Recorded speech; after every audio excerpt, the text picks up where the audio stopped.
তাৰ বন্ধু বান্ধৱীসকল, আশা কৰোঁ আপোনালোক সকলো ভালে আছে আৰু সদায় আপোনালোক ভালে থাকক। তাকে কামনা কৰি মই মোৰ আজি আন এটি ভিডিঅ' আপোনালোকৰ আগত লৈ আহিছোঁ। আপোনালোকে সহায় সহযোগিতা আগুৱাই নিব বুলি মই আশা ৰাখিছোঁ আৰু যিসকল মোৰ চেনেলত নতুনকৈ আহে চেনেলটো ছাবস্ক্ৰাইব কৰি দিব বুলি আশা ৰাখিছোঁ। আজি মই লৈ আহিছোঁ এই সৰু কাহানী, মানুহৰ বয়স কি কাৰণত 60 বছৰ 70 বছৰ হ'ল আৰু জীৱ জন্তুৰ বয়স কি কাৰণত 20 বছৰ 15 বছৰ 10 বছৰ কিয় হ'ল, তাৰ এটি বিৰাট ৰহস্য আছে। যেতিয়া কুকুৰক কৈছিল যে কুকুৰক ক'লে তুমি যোৱা মানুহৰ ঘৰৰ সন্মুখত ঘৰৰখীয়া হৈ সদায় তুমি ঘৰৰখীয়া হ'ব আৰু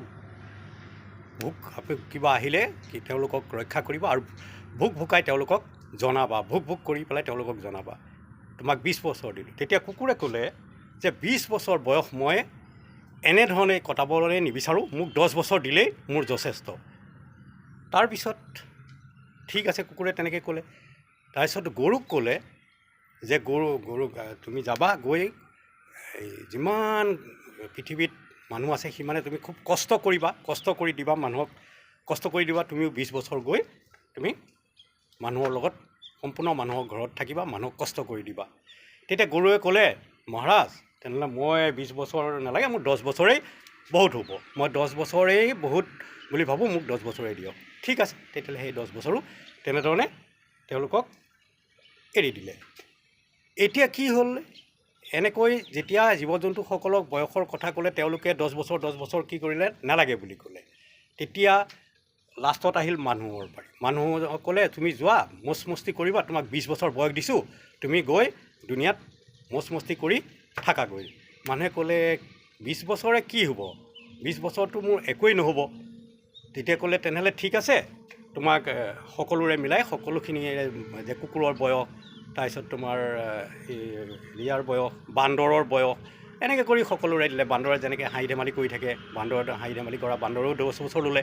সকলোৱে 10, মই গোটেইখিনি কোৱা নাই আপোনালোকক, সকলোৱে 10 বছৰ দি দিলে। তেতিয়া তাৰপিছত কি হ'ল, মানুহ যেতিয়া 60 বছৰীয়া হ'ল, মানুহৰ সমস্যাটো কি হ'ল, এইখিনিত আহি এই 20টা বছৰ বয়স যে 20টা বছৰ বয়স যেনেকৈ সেই বান্দৰে যে দিছিল বয়স, সেই বান্দৰৰ বয়সবিলাক বান্দৰৰ বয়সটো হাঁহি ধেমালি কৰি থাকে, বান্দৰে হাঁহি ধেমালি ফিচিঙা কৰি থাকে। এই 20টা বছৰ বয়স মানুহে তেনেকৈ হাঁহি ধেমালি কৰি ফিচিং ফাচাং কৰি পাছ কৰি দিয়ে। 20ৰ পৰা 40লৈকে কি হ'ল, এই 20 বছৰ এই যে বয়সটো আহিল, এইটো গৰুৰ পৰা আহিল। এইটো গৰু খটাদি খাটে মানুহে, গৰু খটাদি খাটে 40 বছৰলৈকে, মানে 40-45লৈকে গৰু খটাদি খাটে। আৰু মানুহে কি কৰে, গৰু খটাদি খাটাৰ ফলত কি হয়, ঘৰৰ পৰিয়াল চলাব লাগে, ল'ৰা ছোৱালী ডাঙৰ কৰিব লাগে, সেইকাৰণে গৰু খটাদি খাটে।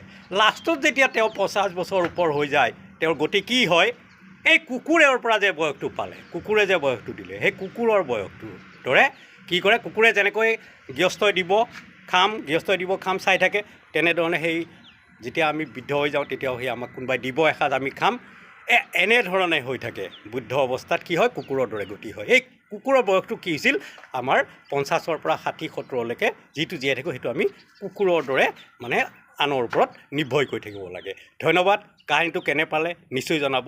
আজিলৈ আহোঁ, বাই বাই, আকৌ লগ পোৱাৰ আশাৰে ধন্যবাদ।